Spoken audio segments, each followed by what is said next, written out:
यही है दोस्तों, ये खरेरी स्थान का बहुत बड़ा पहाड़ है।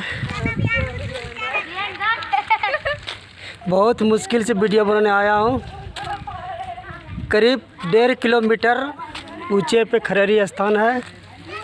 सभी श्रद्धालु यहाँ पे पूजा करने आते हैं। बहुत महत्वपूर्ण धाम है ये, जो कि खरेरी स्थान के नाम से जाना जाता है।